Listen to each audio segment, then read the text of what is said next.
Good morning, guys. We are live here with the Bearded Browns Morning Brew on Saturday. I am Gary Fair. I am joined this week by Sam LaCavera and Logan Bruce. Has anything happened this week in the world of the Cleveland Browns? The Guardians beat the Yankees. That's all that matters.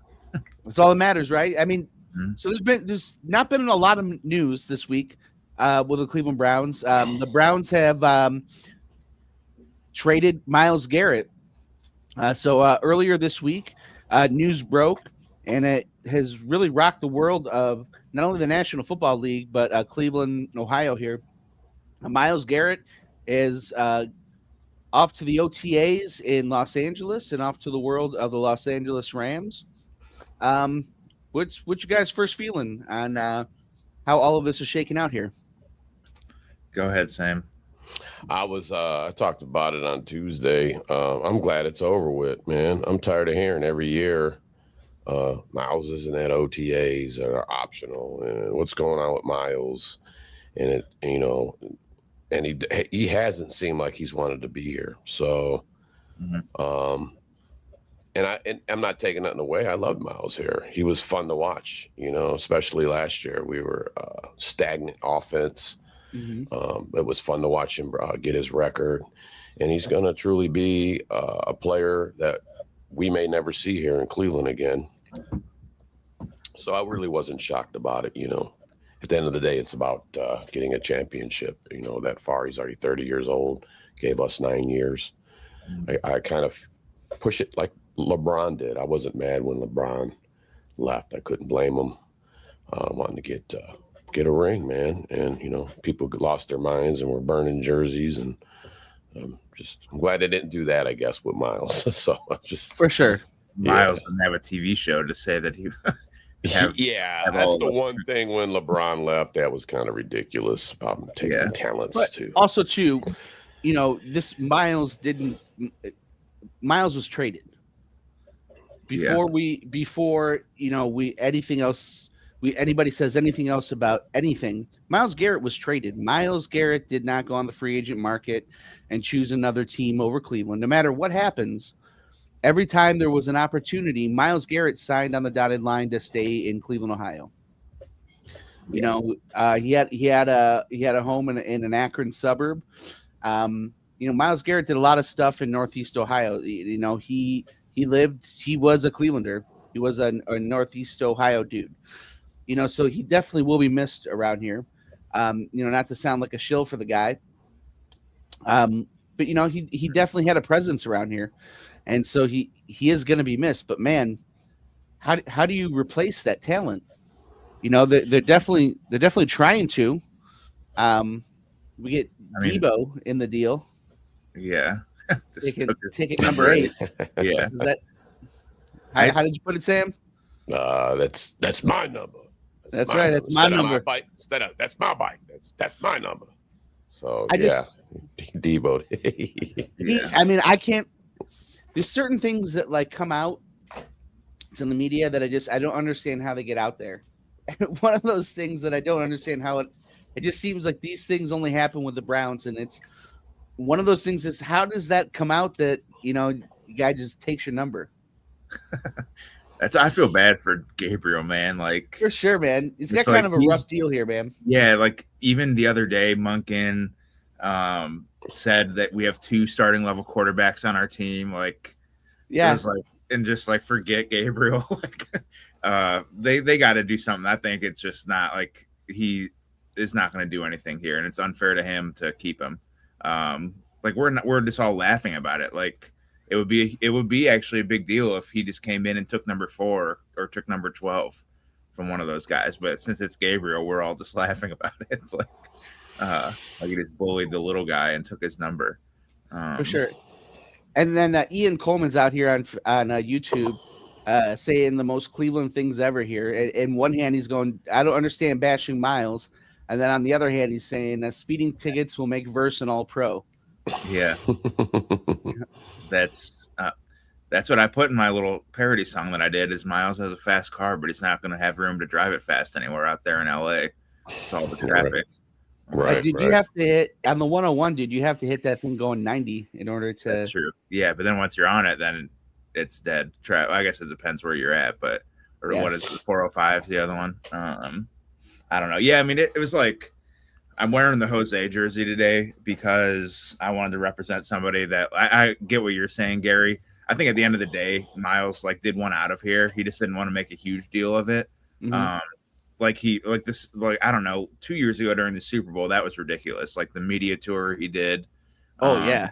Essentially like trying to force his way out. Like that made me like start to not dislike him, but just like, dude, come on. Like we talked about it yesterday on the Guard show. You're kind of like, giving the middle finger to Cleveland when you do stuff like that. And we take offense to that here. So it's, I don't know. I think he wanted out. He just didn't want to make a huge deal of it. What? And yeah, go ahead. It also kind of makes me give credence to what they were saying during the draft time, where he was talking about how he did want to go to Cleveland, that he thought that he was trying to push his way over to Dallas. Yeah. And now with the way he's kind of handled things behind the scenes, it kind of gives credence to that, I guess. Yeah. And it's like, I think I mentioned it yesterday too. Like at first, like we hear in the news, and like I think everybody, probably most people were like mad at the Browns at first. Like, how could you trade this guy? I was more mad of like, how do you have this guy on your team for 8 or 9 years and you just sucked most? Like that's kind of where my frustration was. Like it just figures we have an all-time great, and we just were never really that good anyway. Yeah.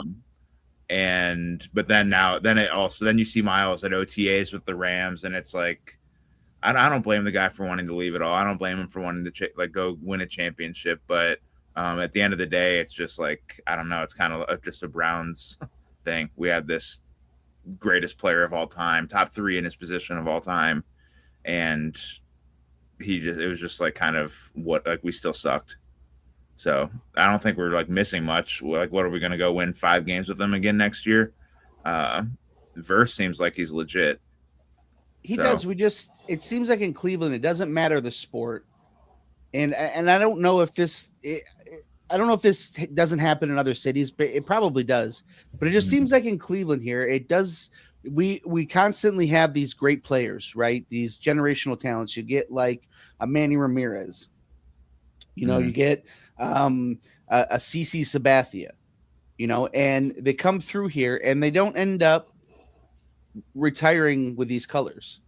And when I say retiring these colors, I don't mean just playing the whole careers here. I mean, Myles Garrett when he retires, is a Ram. I know some people are saying he's always going to be a Brown. Myles Garrett's not always going to be a Brown, especially if they win. He's a Ram. He's not leaving the Cleveland Browns in this like super special, cushy type of situation. The Browns aren't just going, hey man, best to you, go off, and he's not wishing the Browns the best. They're not slamming each other in the media right now. Yeah. But I mean, things got ugly a year ago. Yeah. Do you think more will start to come out over time? For sure. Maybe in a year or two, like just. Yeah, dude. And like none of these players are like. LeBron did that. Like his second year in Miami, like you started to hear more just about like the front office here in Cleveland and how they didn't get along with them and all that stuff. I think the restructure of last year for his contract, however they worked it, I don't get into specifics, but I honestly think that this was already in the works. And I just think that last year it wasn't, I guess you could say, feasible. So I think that this is not something like, oh, wow, it just happened this year. And this is something that's been going on. And I think it finally came to where Andrew Berry got the assets, at least what he thought would be the most for Myles. So, and as far as Myles, and not wanting to be here, we've talked about it already, about being here 9 seasons. And what did he have? We had a run with Baker. We had a run with Flacco. That's about all he got to see. Yeah. And I just think that, you're in pursuit of the championship trophy. And I also think, like I said, I think he already wanted to go, but I also think that the Jim Schwartz thing was a push. Like, I really got to get out of here. I can't do, a soft rebuild, a rebuild with these guys. I don't want to be here. I need to go somewhere where I could have a chance to win a Super Bowl. And, they're not going to give my guy Jim Schwartz a shot at all. And then it's a whole new defense, whole new coaches coming in. But you're rebuilding with Schwartz too. Schwartz is a retread. Your problem that you have with this team is offense. How is Schwartz going to rebuild that offense? Yeah. I'm not arguing with you, Sam. I'm just saying on the other side of what Myles is saying is. Yeah, well, some people were like, man, Schwartz didn't get a fair shake, but you're right. He's a defensive guy. The timeline just didn't line up at this point. I think it's like, I think that's what they were looking at it. Like, Myles is 31, or 30, 31, whatever it is.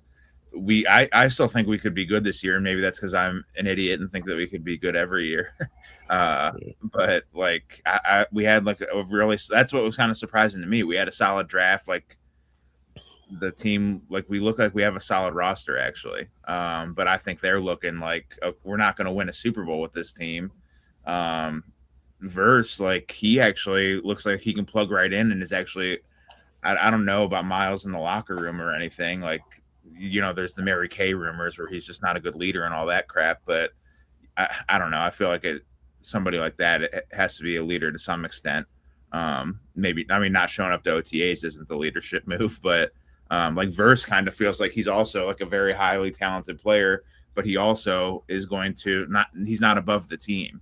That's kind of like, even just being at the games, it was kind of, he was the only one's name that everybody was chanting, and rightfully so. He was by far the best player.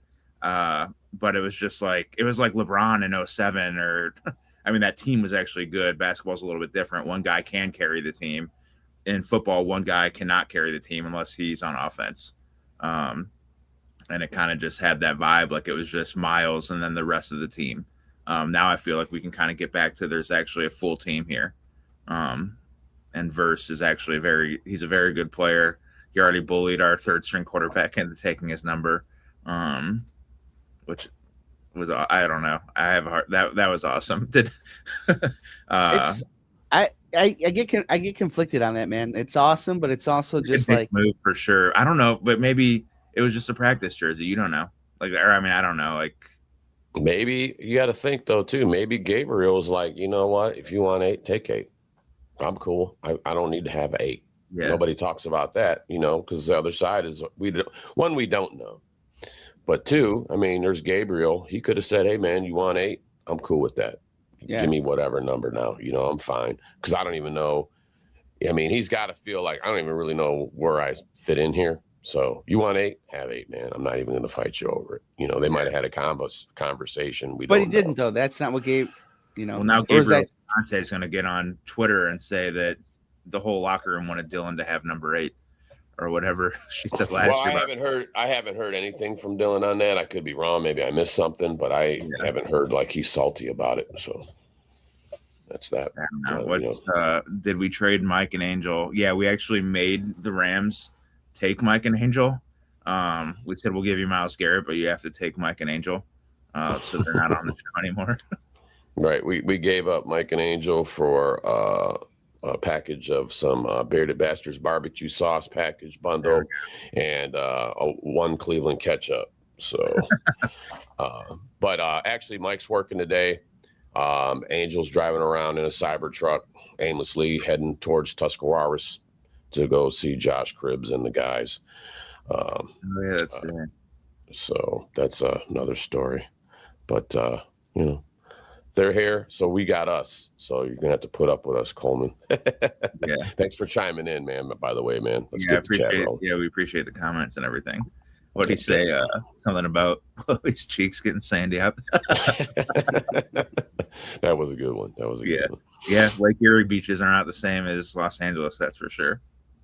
Yeah. And also big shout out to our sponsors. Without them, none of this is possible. Doug White, Allstate Insurance Agency. Give them a call, 440-235-8500. Rust Belt Automotive and Diesel, 883-0474. Cleveland Ketchup. Use code Bearded for 10% off. Also check out Bearded Bastards barbecue sauce. You're going to use code Bearded on that one as well, or Bearded 15 for 15% off on there. And then Rest and Renewal Counseling. I'm going to give Jennifer a call at 216-815-1728. Give her a call so she can talk to you about Angel and his Cybertruck. She probably needs someone to unload all of that too. So it's actually a side gig for you to make money. She's got it figured out, man. Plugging her counseling therapy stuff on a Browns show. Yeah, man. It's probably needed the most. It makes sense. For sure. That's good we stuff. got to get a Browns show on a Monday for her. And then Dick's House of Sport, of course, on Strongsville. But we got to get a Monday show for her so it lines up correctly. Yeah. So we draw up that business for her. Makes sense. Let me ask you guys real quick, since we're on the Myles thing. Did you guys actually think that he would be traded? I don't know if we really talked about that. You didn't think so, Gary? No. I thought he would. Yeah. Go ahead, Gary, but you didn't think so? There was not a package. There is not a package big enough that they could have gotten that justifies. He said package. I said package. I don't know why that. I'm sorry. I'm like 35 years old. You're a filthy sober mind over there, Logan. Sober mind. Package. Go ahead. There's not a package out there, including the one they got, that to me is big enough to justify giving up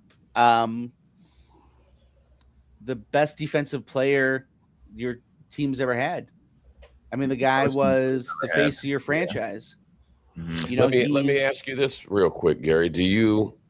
So I understand, he's going to go down as a legend. He might go down right now. He seems to me, he's the best defensive player in NFL right now, especially at that position. He's going to be in the Hall of Fame. I really think that's going down. Do you keep a guy on the team that doesn't want to be here, even if he's like that? Do you keep a legend like that? Do you say, hey man, you got no choice, you're staying here? No, you fix it and you build around him. I think they tried to fix it with $230 million or whatever they offered.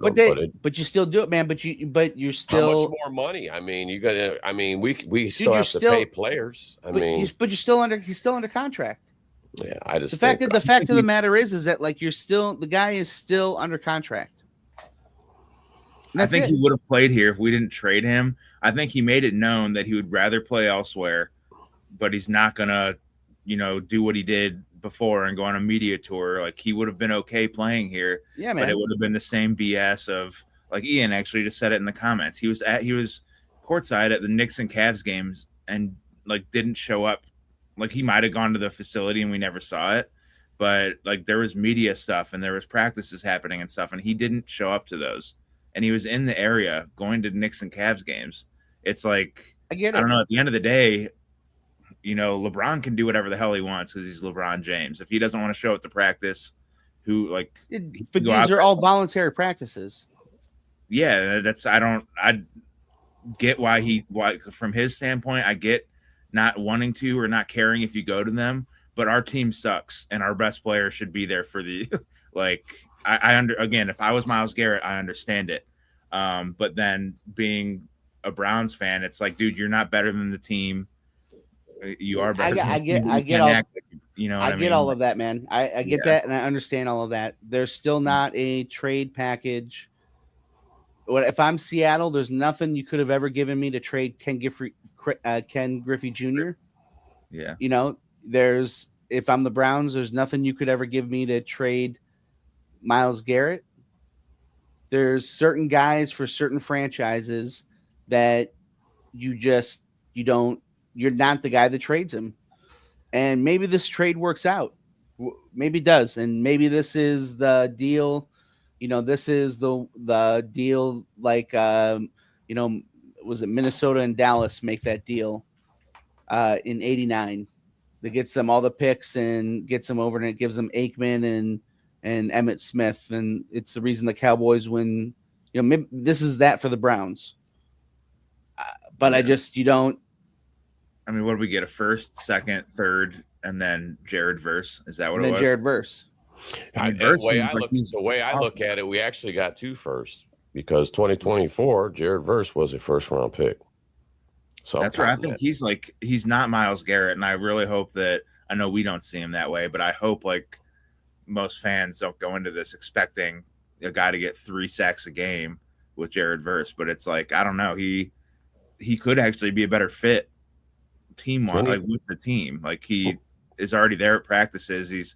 They said his first week in Los Angeles, his rookie year, like McVay had to tell him to calm down because he was yelling at all the vets, like telling them to get their ass moving and stuff. And dude, versus Brown and Gold, or Brown and Orange, he's versus Brown and Orange. You know what I mean? Like, welcome. Are you already predicting he's going to leave us for Pittsburgh when his contract? Yeah, pretty much. You know what? I think that he felt jaded. I think that he felt jaded because I think he thought he was going to be a permanent piece as the Rams. Nobody's talking about. Yeah, I think he was like, wait a minute, what? Oh, for sure. And then he's like, all right, well, I'm already on a plane to Cleveland. So I think he's going to have some extra, you know what, coming this season. He already said he loves to play violently. He said, I'm violent when I'm out there. I get an opportunity to be that, and, pretty much. Well, I hope so. I get to be violent and I can't go to jail for it. This is what I do. I would love to have that guy on this side of the Pittsburgh and Baltimore games. Yeah, that's right. I just don't know. Like, I get what you're saying, Gary. Like, just with like the Micah Parsons trade package, I think that's where Jared Verse being in it makes it kind of weird because it's just like we couldn't get the 2 or 3 first round picks because they were also giving us a Pro Bowler. But I do understand, like, if you're trading someone like Myles Garrett, like, you want all the picks too. It does make it tough. So I think it all kind of falls down on what Jared Verse ends up doing. Like, if he's still a Pro Bowler, then we look great. Like, you couldn't have given they got 10 first round picks. Yeah, I'm still iffy about the trade. Well, I'm going to go back to Jared Verse though, real quick too. This is only going to be his 3rd season coming up. So I mean, you're getting youth out of that player. Okay, now let me ask you guys this: what do you guys think at 30 years old, Myles Garrett? What do you guys honestly think?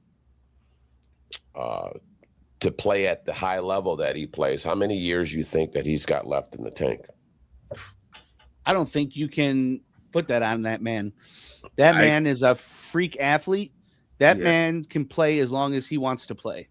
At that I think high we're level. even seeing it like in all sports. It's kind of like even James Harden, man. Like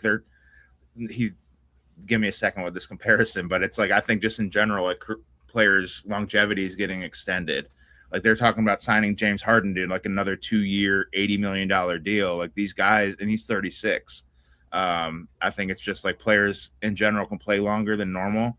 That being said, though, like you've seen like, I don't know who, like Jared Allen, JJ Watt's another one. Like they were both freak, like JJ Watt specifically, but he kind of fell off a cliff at some point, and it was like he was 34.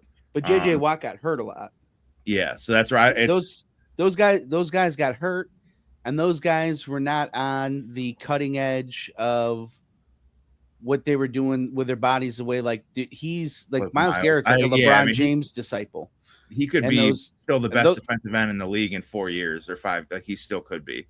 Yeah, I mean, and you're talking even if in 7 years he may not be the best defensive end in the league, but he could still be a top 5, a top 8 defensive end in the league. You know what I mean? Myles Garrett he's a freak. Yeah, I get what you're saying. I just at some point, like, I don't know, we've had him on our team.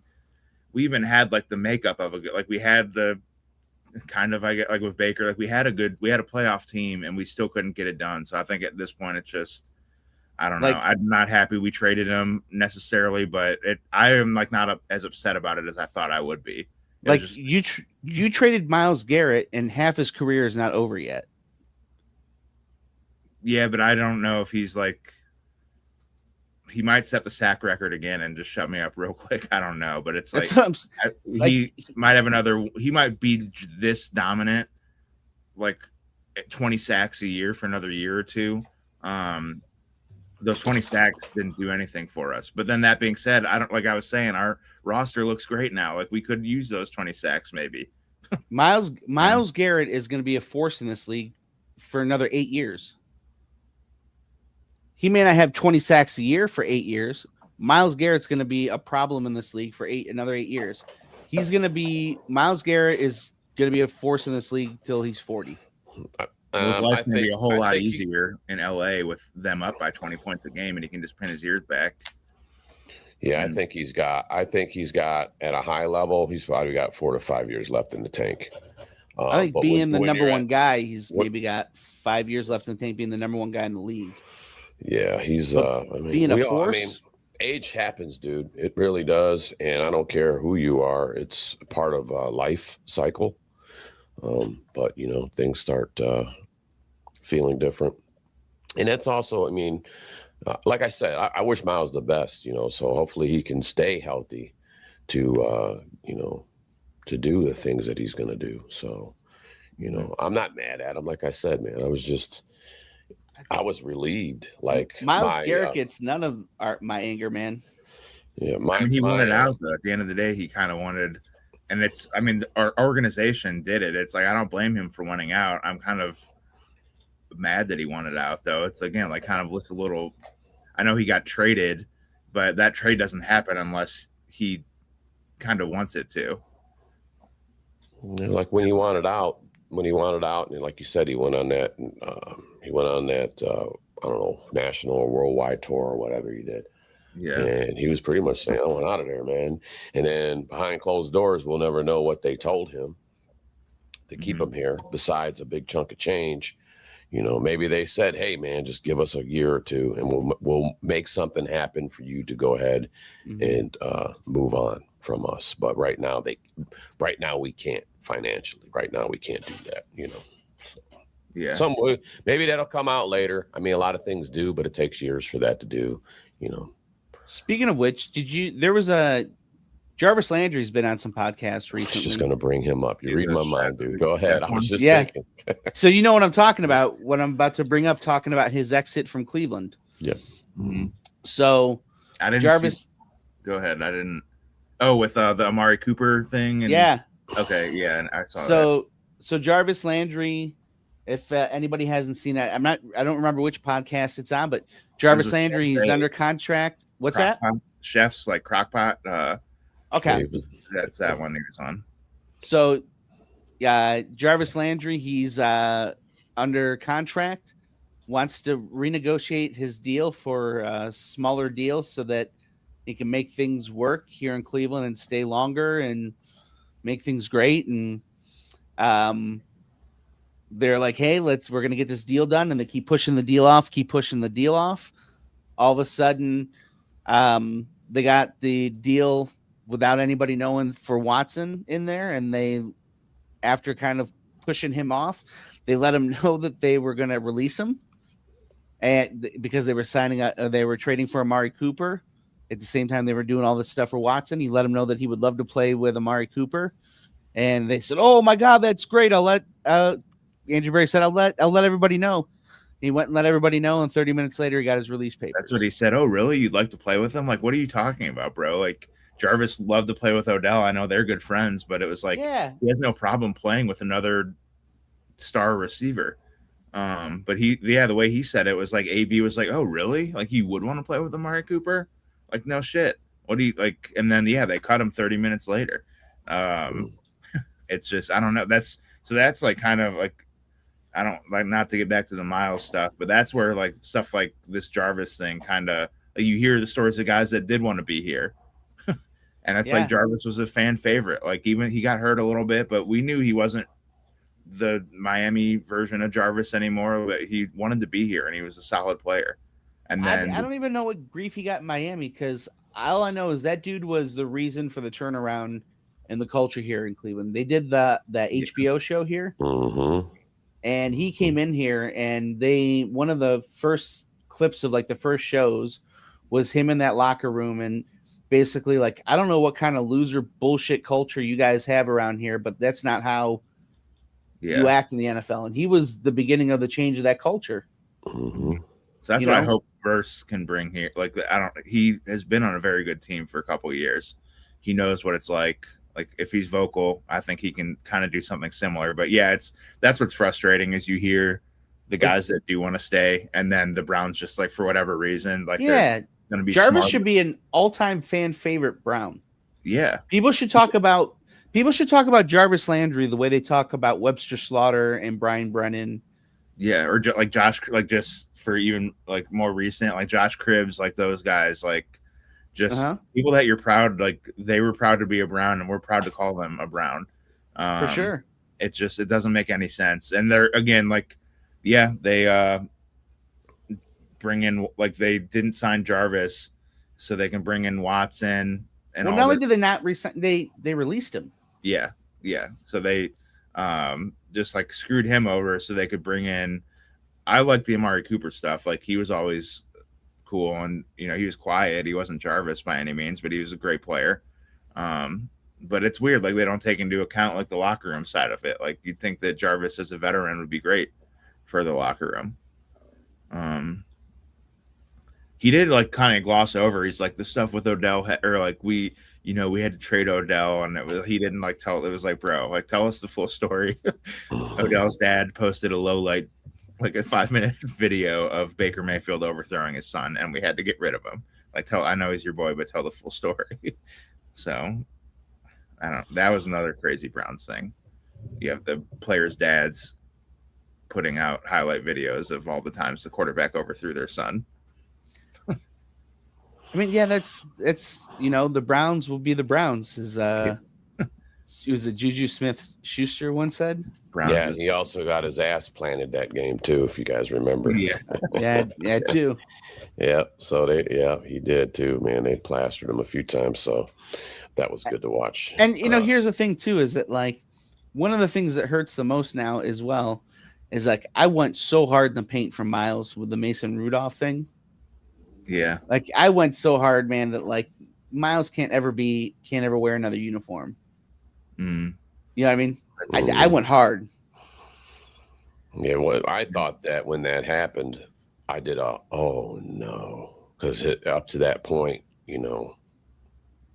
he was becoming a superstar that he is. And I was thinking, back then too, if this guy keeps this up, this guy's going Hall of Fame.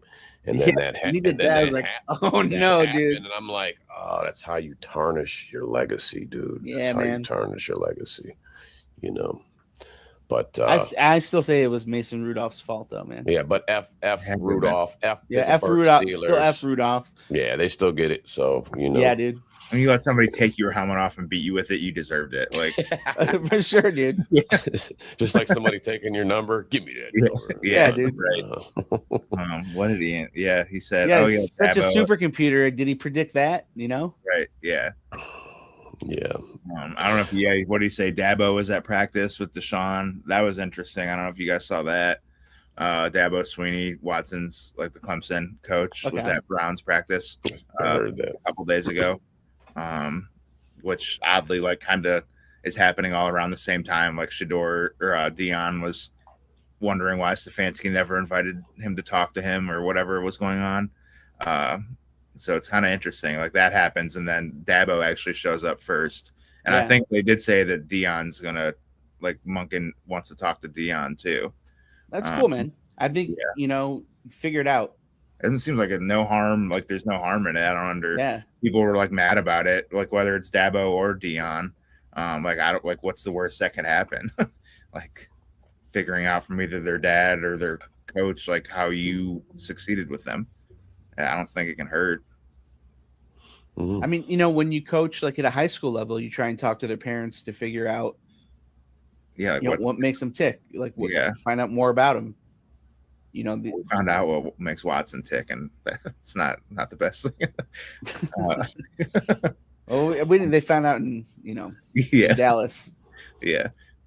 I'm wishing Watson the best. I don't. nothing. If you're going to cut ties with Garrett because timelines don't line up, there's nothing about the Deshaun Watson timeline that lines up. Mm-mm. That's where you need to figure out what I think what you have. Go ahead, Gary. Sorry. That's okay. And with that being the case, there's nothing that you gain with figuring out what you have in him. There's nothing at all because you're not resigning him no matter what. We talked about this. We talked about they'd be open to it, but I think that's what you have to say. But you don't. Deshaun Watson does not want to be here. No, he never did. You know, we know that. Yeah. There's no way, just as a human being, there's no way Deshaun Watson wants to be in Cleveland. He didn't want it. He didn't want to be here. This has been talked to ad nauseum, but he didn't want to be here before the deal. He gets here. The way the city and him have meshed together, it is not meshed. You know, and I'll say like that's on him. Like some of it, like we like booing him when he or cheering when he gets hurt, all that stuff, like that's unfair, but the city like never got behind him, and that's his fault. It's man, I don't know. I mean, we are really hard on these guys. Like again, I was at the game. Super hard on these guys. When we were cheering when he got hurt, like that was the darkest thing I've ever seen in that state. That's like, crazy, dude. It's like when Tim Couch got knocked out, man. He was trying to put his heart on the field, man. He was trying to get us to win, man. I felt bad, man. That guy was crying in the interview, and I'm like, come on, Cleveland. Yeah, man. Let's not. We had the towel over his head and was crying. Than that. We're better than that, man. Yeah, right. Yeah, dude. Yeah, that's not. Cleveland's gotta. We gotta change that about ourselves. I'm not a fan of Deshaun Watson. And when that happened, I'm like, oh man. I mean, that's just I'm looking at. I want wins. And other players see that too. Like, well, here's the thing too. So let me ask you guys this. Mm-hmm. All right, because Gary, I know you want. Let me ask you. So maybe you don't. Would you like Shedeur Sanders to start this year? Yeah, I want to see what I have in Sanders. That's to me, that is the only thing moving forward for the Browns is that you have to see what you have moving forward with him. And that's why the Garrett deal goes down, I think, because it's like. But that's the only way that the Garrett deal makes. It's the only way that I'm allowing you to do that Garrett deal is that. Yeah. Let me ask you. Let me ask you this. So Logan, where are you at? Where do you stand right now? If it's Watson or if it's Sanders? I mean, who do you want? Because I got another thing I'm going to hit up on. Yeah. So I'm just curious. I want Sanders. I think Watson might give us the best chance to win this year. So that's where I'm at. I'd like Sanders, but Watson might be better than him. So that's how I'm looking at it. You know, not a big fan of when we got Watson because I'm a guy that anytime I see baggage coming to Cleveland, we already have enough problems. Okay. They did take a gamble, you know, so I will give them credit for that. So far, it hasn't worked out in our favor, but this season coming up with new coach, new coaching staff, you want wins.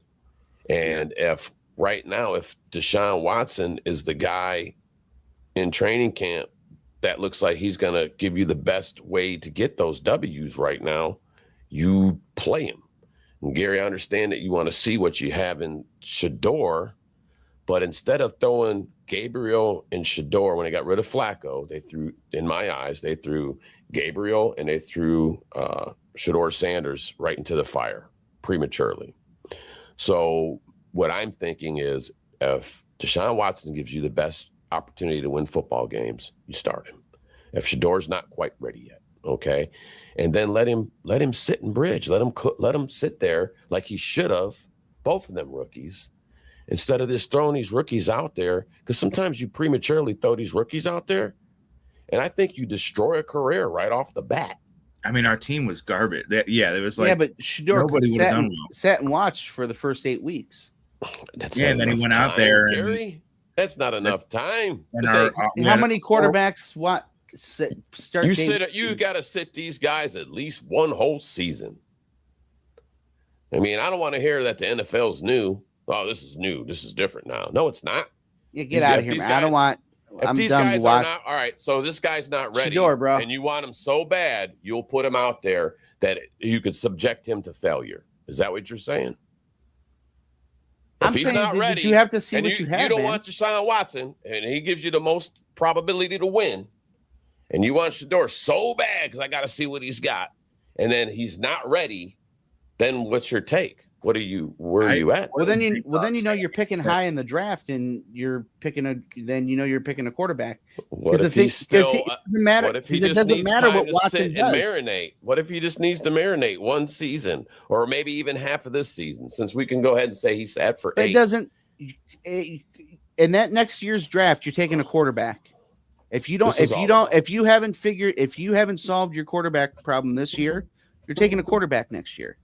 The same way, like in your mind that you were trading Garrett, you're taking a quarterback next year if at the end of this football season you haven't made that decision. I just can't stand I want Shador to be our quarterback of the future. What did he say? Like somebody said that I'm not rooting for Deshaun Watson to be our quarterback of the future. All I'm saying is that there's a chance because Shador was a 5th round pick. Our team was garbage last year. He didn't have the chance to develop. That if Shador is a 75 overall, if we're going with Madden ratings, there's a chance that Watson's a 76 overall. And for a little bit of he might just be slightly better because he's played longer. But then how are you going to, to your point, Gary, I agree though. It's if Watson's not miles and miles better, then that's where, you put Sanders in and just kind of see what you have. But then don't be surprised if you throw him in too early and he does what the other 40 quarterbacks have done, which has not been good. Last year, nobody would have done well. I don't care who our quarterback was. Our offensive line was garbage, and they were throwing to awful. I mean, not all the guys are pro football players, but the receiving core wasn't that great either. There's a losing culture around the organization. What are these people? I don't get. Baker's the only one that has come in and kind of changed. And I want Shador to do that too. I want Shador. He seems like somebody that you could be proud to say he's our guy. It's just, I don't want him to get thrown in too early. And then we're sitting here at 1-6. And now, KC Concepcion and Boston both look like busts because our offense is garbage. Yeah. I don't think he's a guy that gets thrown in too early though, man. He's a dude that that's how you learn. I think that's how you learn. That's how you get better. Get it. Well, let me say for the record though. So I guess what I'm saying is I'm putting trust in Monken. Okay. So, I mean, we got big dog down here. You say Watson, he's already out. Peace out. But you don't, you must not want to win games because that's where we're just finally going with Shador. Well, I don't think he doesn't want to win games. It's a disagreement on how you're going to win them. If Monken sees Shador as the best option and he puts him forward, I'm on that too. I'm cool. Let's roll. I'm tired of losing. I'm tired of losing. I'm just saying, we think, okay, I want whatever quarterback's going to win us games, and it could be either one of them. I hope it's Shador, but I'm sick of losing. Yeah. You talk to everybody, Coach Lance Reisland and everybody. We all talk about what the goal is here is winning football games. So you need to put your best players forward to do that. And I'm putting my trust in Monken and staff to do that. And just because I say Watson, people it's so crazy because you say Watson. And I hate to even say it because I told you I'm not a big fan of the whole thing. I want to win football games so bad. I'm okay if it's Watson. I'm okay if it's Shador. I'm okay. I'm going to throw out his name, even though we know it's probably not. He's still on the roster. If it looks like he's going to light it up, put Dylan Gabriel ass in there. I don't care if you bring in the first female quarterback. I want to win football games. You know what I mean? Number 7, Dylan Gabriel. Yeah. So, that's where I'm at with it. I'm not trying to put no hate on Shador or his abilities. I just want to see a good football team this year. I want to see a team that actually can have an offense gel with the defense. Can we get both things on track? Somewhat on track. Even somewhat on track. Defense was stellar. Offense was lacking. But I think this defense will still be a good defense, just even if Myles is not here. Now, are we going to be a top 3? I don't know. We don't know that. I mean, the big thing is we have a new defensive coordinator in Mark Rutenberg. So we don't know. We don't have that Jim Schwartz here. Not saying that we can have a top 3 defense. So we're going to make this season interesting is all these new add-ons and coaching staff, That's right. Dude, I think this is what we run into. Like again, I want Shador to be, I would love if Shador is the guy. Me too. But it's like blind faith that he has to be. I brought it up before, but when he got injured and Gabriel had to come in to play for him for 3 plays, the entire stadium is booing because of just the blind faith of like not even knowing that he was hurt. The whole stadium's booing this guy.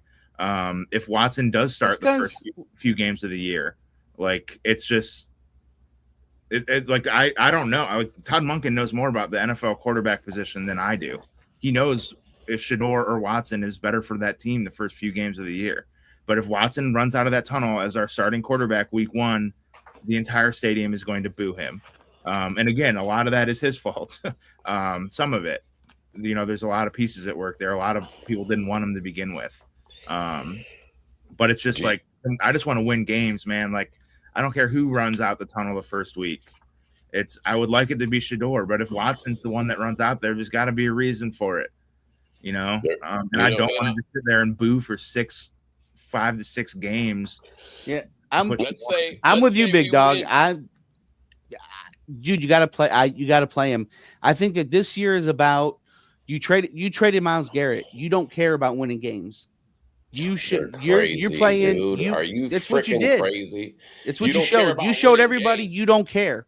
So this year is about who is going to be the best quarterback by the end of the year. Don't care about winning football games. You traded Myles Garrett. All these rookies, though, are like delusional. Broncos, Texans. C.J. Stroud is a top 10 pick. Bo Nix was the 20-something pick. Caleb Williams was the first overall pick. Yeah, but May was the third.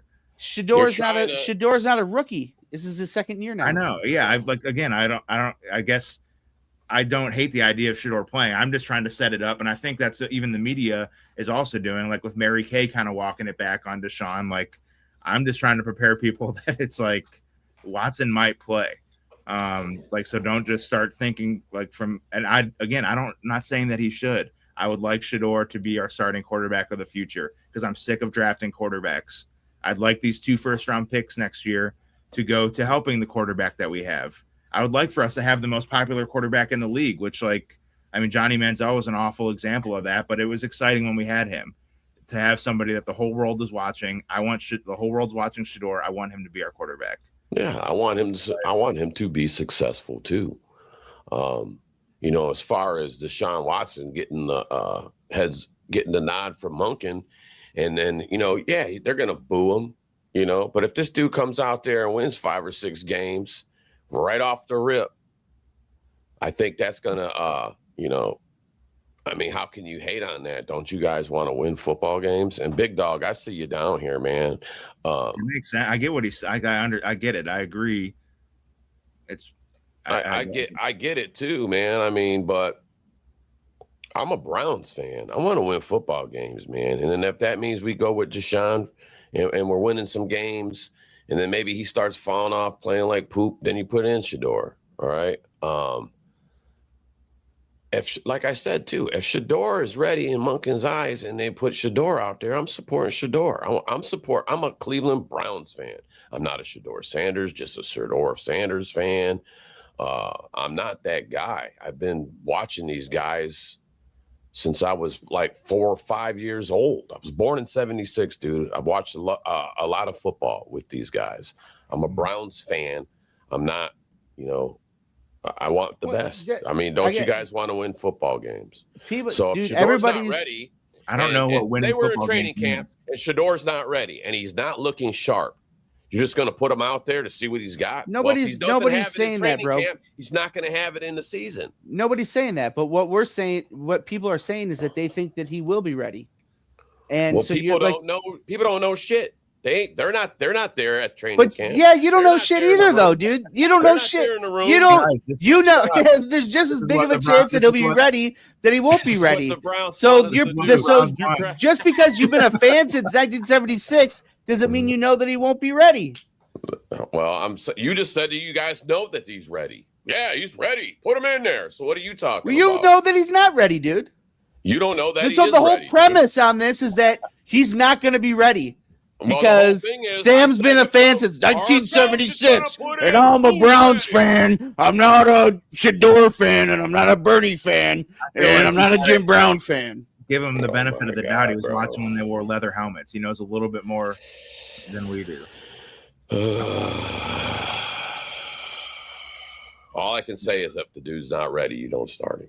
He sure. made that's where I think I don't like who knows what if he's But I think ready. he I develop want him, him though. to be successful. So if that means you still don't think he's ready to start the season, or at some point he can come in later and take the helm, so be it.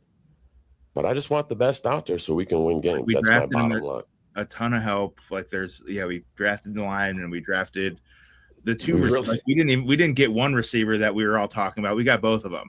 Like with Mike included, the two guys that like we were split on. I wanted KC, you wanted Boston.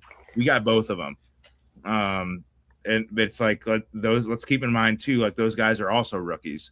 To Big Dog's point, like we got to play them. Like they're gonna have to play. They're our most talented players. Outside of Jerry Jeudy, like the other two guys, like they're probably 2 and 3 on the depth chart. But they're going to take a little bit of time to get. It's not like they're going to jump in week 1 and be playing like Pro Bowlers. So I don't know. I think it's just going to take some time. I wouldn't be surprised. Like, yeah, if Shador maybe not start week 1, but after week 4 or 5, he's in there. It's tough. Like do you think Gary at the end of this year, let's say Shador starts the entire year, like you will know whether or not, and this is I don't know the answer to it myself. Like, do you think we'll know if Shador's the guy or not? With like we drafted all this help, but they're all rookies. Do you think that would be enough to say like we would know whether or not Shador's the guy if he plays most of the season? I mean, you have to make that decision. You have to know. Okay. Yeah, you have to make that decision. And I see Ian Coleman. I get it too. I do think Shador's definitely getting a fair shake this go around in training camp because Stefanski was Dylan Gabriel was Stefanski's guy. So I do get it, and I'm glad he's getting a fair shake at it. And I'm gonna say it again. I want the kid to do great. I want him to just to be ready to do great. I don't want them to throw. I don't want him to be put in a position to fail. Coaches put players in positions to win. That's what I'm getting at. And if he has a great training camp and Monken says, hey man, it's your go. It's your go. Lead this team. Let's go get some wins, baby. I'm all about it. I just like Shador's attitude's awesome. I like that he called out the media in a positive way, like a month, whatever he said. Like he said that we're changing the vibes up and you guys are going to have to also because they're all so negative. Like like he is somebody the city could get behind. So I agree. Like it's just, Definitely. It's tough. We'll see.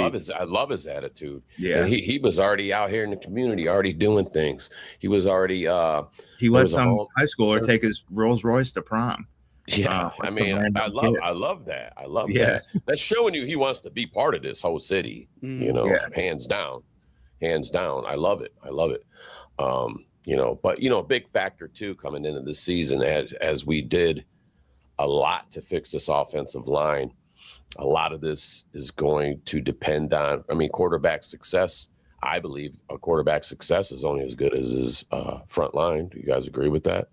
Yeah. If you're running around the whole game, panicking because you're getting pressured, and then somebody had said, because I talked about Verse being a pressure guy, who's got a really great bull rush. But like this, I'll get back to that. But an offensive line, we got to see how all these new guys are going to gel. Zion Johnson, Tevin Jenkins, Elton Jenkins. That's right. We did sign some guys. We signed a lot of guys. Titus Howard. We got to see how these guys are going to gel together. Now, is that going to take a couple games in the season to see these linemen actually start gelling? I hope not, but that might be the case too. So we have to have this offensive line right ready to rock and roll, man, or you're not. I mean, you're going to put, I don't care, you'll put Deshaun Watson, you'll put Shedeur Sanders in a bad spot off the rip. That's what I feel like. There's just a lot of moving pieces. Like, I think we got the rebuild happened very, like, I can't say it's completed because we won however many whatever games we did last year. But like the roster looks completely rebuilt, and there's just a lot of moving pieces. That's all I was like with the Shedeur stuff. Like, the line's going to have to learn how to gel. The receivers are going to have to, run crisp NFL routes that, you can kind of get away with not doing that in college a little bit when you're just more talented than everyone. Like, there's just a lot of moving pieces these first few weeks, even just with all the new people. So it's like not like he's like we're throwing somebody in to a team that's ready to go that has Pro Bowlers at most positions, and like throwing Myles right into LA, like Myles doesn't matter what he does. Like you could remove him from the team and Jared Verse still be on the Browns, and they still would be one of the 2 or 3 favorites to win the conference out there. So we're the exact opposite. We had the guy, and we were the favorite to lose the conference every single year. And I want to touch back on too what Big Dog here. We would have won 5 games if it wasn't for Kevin's bad play calling. Yes, man. We've talked about it. There was no in-game adjustments. For example, let's keep running in between the tackles, and it's not working, and you're getting maybe 2 yards a run, or Quinshawn struggling and kick it outside. I watched it. I'm like, all right, well, let's test the outside. Can we at least test it? Maybe he shut it down, and then run games just, jacked up. But you got it. He made no in-game adjustments. We've talked about it before. And for 2 seasons in a row, he turned the play calling back over to his offensive coordinator. So, I mean, he was doomed. I mean, you could maybe once you can do that in a season, but 2 times in a row, it's like, come on, man, you're not. You got to go, man. I was talking. Kevin had to go. Not even mid-season. He had to go. Yeah, what his last 2 drafts is, man. Yeah, I don't want to argue like for or against Shedeur anymore, but I don't want to use college records as like a gauge whether or not a guy is a good NFL quarterback for the Browns. I don't. Yeah, it is. I mean, we drafted Colt McCoy, who's the greatest college quarterback of all time. So, I mean, Johnny Manziel is the top 10. Like, I mean, I'm making that up, but like he balled out at Texas A&M. And he never grew up. Yeah, he's still living in college. I'll say I hate that guy. He's a 10-year what, sophomore, junior, senior in college. Yeah, in his mind. Senior. Yeah. I did say he was at a box, or it was actually an MMA event. And with Bob Menery, he was fighting. Yeah. He actually got a couple good dukes in. I hate that guy, man. Like, he just he signs when he autographs stuff, he puts F Cleveland on them. Like, dude's just he's garbage. He's garbage, and he's always wanting to be in the public eye because that's all he can do is do that because his football career is trash. So, and I'll tell you right now, when he came across the stage at the draft like this, I already went. Yeah. See, I was like right in the height of my drinking days. I knew it in my soul. I knew it. I'm like, here we go, dude. Another one of these guys. Why? Yeah. But, I don't. Yeah, we'll to sum it up. Like, we want Shedeur to be the guy. We want him to play this year. Like, if he's ready to, I think he will be ready to. All I'm saying is, don't be surprised. Like, because Monken is 80 years old or whatever he is. Like, he doesn't have the time to be wasting years not winning football games. He's going to put the guy in that he thinks can win the games, and I hope it's Shedeur. So we'll go with that. Shedeur has a great attitude. The city loves him. He seems to love the city. And after this Myles stuff, where Myles didn't like being in Cleveland as much as we'd hoped, I want guys on our team that want to be here and are excited to be here. Absolutely. Gary, what you got over there, man? Nothing, man. I see a bunch of smiles. What are you over there checking out the hub? Are you over there on hub? Oh yeah. You're over here. I'm over here on. You're over here like, hey, our we have Dick's Sporting Goods and big packages. I'm like, man, what's going on with this? He's got 2007 Braylon Edwards highlights on his other screen. Those were the days. Yeah. That's funny. It was good stuff, guys. I did really want to touch on real quick with the Jared verse. Okay, his sacks aren't there, obviously, like Myles is. He's not going to fill Myles' shoes. Myles is that generational player. Okay, we all know that. But like I said, the kid's got some building to do. The kid does get a lot of pressures. Go watch some of his. But he doesn't finish the play, which is. Well, but you know what though? What do you mean? Like that? He's still coming in. He's still coming into his own. I'll go with pressures.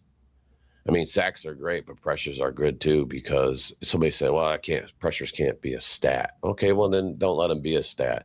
But if you're pressuring a quarterback all day, or you're disrupting the run back there. Quarterback want to smoke some weed? Right. Well, I'm just saying, though, if you're pressuring, I mean, in my eyes, pressure is equal to mistakes. Mistakes equal to turnovers. That's the way I look at it. So he's got a high pressure rate. And like I said, this is his third season. Myles I think pressures also lead to years. Pressures also lead to like broken coverages and broken defense and mistakes on the defense as well. By putting pressure on the quarterback? What are you talking about? I'm talking about how many times have you seen the Browns, especially like this Browns defense, they put pressure on the quarterback to roll out. Like if they beat the quarterback rolls out. That's not on Jared Verse doing anything wrong. Like he made the quarterback roll out. You're hoping Alex Wright or Mason Graham are on the other side to knock his ass out. I see what you're saying, but sometimes then the defensive backs break their cut, like the coverage breaks for the defensive backs, and should they not pressure him? I'm not saying they shouldn't pressure him. What I'm saying is that like finish the play. Back. If you sacked him, that's the stat. That's the thing. A pressure doesn't do anything. Not that it doesn't do anything, but a pressure is not a sack. I understand. Yeah, I get that. Pressure is not a sack. It's not the completion of the play. The point of doing that was to sack. Well, that opens up. He steps up in the pocket and Mason Graham gets the sack. Somebody gets the sack. If he's pressuring, and then they like Logan, I was just going to say that if he's pressuring so much, they got a cue on him. Like, hey man, we might want to send another guy over there. And when we're lined up like this, he's eating this guy alive. This bull rush, he's eating us alive over here. That opens up doors for other, your defensive. This is where analytics is like, where like lay people like us try and use analytics. I just it's to me, I don't want to argue. Like, I guess we already argued pretty heavily about the Shador Watts, or you guys were screaming at each other. I was screaming, Gary. I love Gary. I'm passionate. There's nothing negative about a pressure to me. I just it's like if you're not getting a pressure, the opposite would be, or if you either get pressures or you don't, and it's like putting pressure on something, you're like kind of throwing it out of rhythm, and the quarterback has to roll out. Then it's on the rest of the defense. Like, it's not Jared's fault if he puts pressure. I get like not finishing him today. Like Myles would finish that play. That's why Jared Verse is not Myles Garrett. But just back to my point at the very beginning of all of this. Yeah. He's still 2 seasons. The trade shouldn't have been made to begin with. There's no. He's still 2 seasons in though. We had getting all the stacks and we sucked anyway. That's my argument. Is like at this point, but you're still building. You're building this team, and if you thought he could be elite for another 5 years, that's in your window. That's 20. I mean, there's been like 2031. They mocked or redid the draft from 2 years ago, and everyone that I saw, Verse was the 3rd or 4th overall pick. I don't know where he actually was in that draft, but they were like he's the 3rd or 4th. The other 3 were like Drake May and those guys. Myles Garrett would still be the number 1 pick in that draft, and you had him on your team. Myles Garrett's the number 1 overall pick in every single draft. Yeah, I get it. That's why, but we kind of got. If we had like a top 5 offense, then you don't get rid of Myles Garrett. We don't. This whole offense has been struggling so long that keeping Myles here ain't going to win games. We got to get this offense trading fixed. him so you keep your all-time franchise great player. They're because building he's younger. under contract. They're building younger. And you build around him. They're building younger. It's like, I think But they it tried was. to build around him. It wasn't working. And you got to Because remember, if we have a he's- new regime. We have a new If regime he's got here. 5 years, if he's got 5 years of elite play left, that's in your timeline. So we Your don't know timeline has you at 29. So you still have 2 seasons within that timeline of elite play while you're trying to make deep runs into the playoffs. I think we're not gonna be again. Like I think we could also be good this year, but we still might be 2 years away or 3 years away from actually being a real contender once all these draft picks start panning out and getting the time they need in the league. It's like, so what? You just keep Myles here, and I get it. Like I'm not happy we traded him, but you're acting like you're keeping the guy hostage while you're paying him $40 million a year. If he don't want to be here, you are. he didn't want to be. Yeah, he didn't want to be here. He said it. He did a world tour. I mean, we have like I don't wanna 9 be in years of Cleveland. I'm in the next place. I don't want to be in Cleveland. He he's was our best shopping player. around. He was already shopping around, man. I didn't want him to leave, but hey, man, if you don't want to be here, we don't need Sauer in the room. I'm glad we got the years we did with him. It was awesome to watch. He was electrifying. We got to see him get a sack record here. Man, I love it. I love it, man. But I also want him to go ahead and do him. Do you, man? I don't want you to stay here if you don't like this job. Go somewhere else. Go get it. Go get it. Nothing against it. I'm not going to keep you around because it does feel like you're keeping a guy hostage if he doesn't want to be here. That's what a hostage situation is, right? I don't want to be here. Not when you sign a contract. It's totally different. They're gonna you don't sign a contract to be a hostage, bro. They would run out of money trying to keep him here. We got all these other players we need to pay. We got all these rookies we got to get paid up. We get a young, growing player out of this. We'll have 2 first-round picks next year, and like you said, we're trying to get to that 27, 28. Where we're actually very competitive and we're in playoffs going into this new dome they're building. I think a lot of this, they want to have a winning team on that field. You can't be. How does a lesser player than Myles Garrett at that position and a late first-round pick get you there? And a second and a third, like we're a second and The a third whole round team's pick. a younger team now. We're building up younger. We're going youth. That's for years to come. You're building on them guys. You're investing. You made the trade. You're investing for your younger generation to come up into your organization, and you're getting coaches here to make them successfully be that. When you think of Reggie White, what do you think? What team do you think of? Green Bay Packers. Yeah. Exactly. Packers. Exactly. Okay, dude. Exactly, bro. He's gone. You just sent Reggie White to the Packers, dude. He's gone. I'm just letting you know that's what you did, and we're here talking about it, about our opinions on it. You sent Reggie White to the Packers. We're talking about the Browns. Yeah, but you sent the Eagles are real football teams. Like they were winning games. We don't like that's all right. I get it, Gary. Like I don't want him to be traded, but I'm just not as upset as I thought I would be. Yeah. I'm not upset. I'm just telling you what you did as an organization. I think I'm mad. I'm more mad at them for having the best player in the world, and I get it. Trash.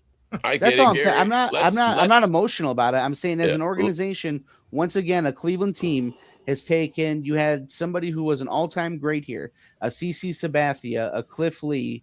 You had a Manny Ramirez. You had a Frankie Lindor. You had whatever it is in whatever sport, and you found a way to make sure that it didn't happen here the way it was supposed to happen. Because this is like a difference. It's harder. There's 22 guys. I mean, more than that, like 30 or 40 of them playing in each one of these games. It's harder for one guy to really put the team on their back and win games. I think it's not Jose hitting, 2 doubles and a home run and we win the game 4-1 or whatever it is, or LeBron James putting up a triple double. No one can stop him. Garrett can. But it's been a different reason for every. It's been a different reason in every sport for whatever it is. the city of Cleveland, whether there's a salary cap or not, it's not been able to retain its stars. Well, right, like no matter the sport, no matter the salary cap, no matter what is put in place, the city of Cleveland does not. That is the point of all of this, is that the city of Cleveland cannot retain its superstars. So unfortunately, we're gonna have to be patient. We're gonna have to be patient. Jose Ramirez. We're gonna have to be patient with the Myles thing, because this could turn out to be one of the best moves that we've done. We don't know yet. For sure, but you still didn't retain a superstar. That's right. Yeah, when it's all said and done, I would have preferred to have Myles Garrett and win a Super Bowl with him, but we're not winning a Super Bowl anytime. But you didn't have to win a Super Bowl with him. You had to just be competitive, and then he played here 15 years, set all the sack records. Myles wanted a. Come on, man. That's the same thing LeBron did. I think eventually you pour your heart out. You pour your heart out so much for a team, and then if you see you're not getting the pieces that you think you need to win, or you just don't see that anytime soon, you already got Father Time on your back, and you want a championship. That's what it's all about. Like how I want wins on the board for Cleveland. These guys want the Lombardi Trophy. These guys want championship rings. So I understand. I understand that, but he's still here though. If you're close, well, so he would still be here. He would still be here if he wanted to be here. If you're the Buffalo Bills, he's still here. He would still be here if he wanted to be here. He chose that he didn't want to be here. Yeah, because the organization kind of let him down. Was it a trade? Was it a trade? Yeah. If I don't know, I'm trying to think of another team. That's not that great right now. Carolina Panthers or something. What's another team that's not really good right now, guys? You think if one of them teams called him and said, "Hey, Myles, and Andrew, we're ready to get rid. We'll give you the whole kitchen sink. We just want Myles." You think Myles want to go there to lose? We had no trade clause, so you could say no. Well, that's right. That's right. At this point, it's like we did it for 9 years. I'd probably both sides it was like time. How many years can you bang your head against the wall and get the same result? And that's where it's shame on the Browns for having this guy and not figuring out how to be good. Yeah. But and shame on them for not figuring out how to keep your superstar happy, man. This guy, you had this guy in your organization. You needed to figure out a way. This is still part of just because they're not firing a coach every other year, this is still part of that dysfunction. And that's where I hope that maybe, again, I'm not happy we got rid of him. I think the trade was solid. I like the guy that we got. We'll just have to see. I think people are going to like Verse. We'll see what we do with the draft picks. Everyone's already saying, oh, we'll use that first and the second and our existing first to move up and take Arch Manning or whoever the hell it is. I don't know that train because I don't think the Mannings will let him play here. Nobody. We're not going to know how any of that works out yet. I mean, the kid's still got to play his college year football. Things happen. I mean, not wishing no ill will to nobody. I don't see. And then people are saying, "Oh, we're tanking for Arch." You don't bring in a Monken and 29 new staff members to tell them to tank. Or you're doing too good. Say they put Shador out there and he's 5-6 games in a row, or we drop off one and we go on a run for 5 games in a row we're winning. And then you go, what do you knock on? Hey man, it's me, Jimmy and Barry. We need to close the door. We need to talk to you for a second. Todd Monken.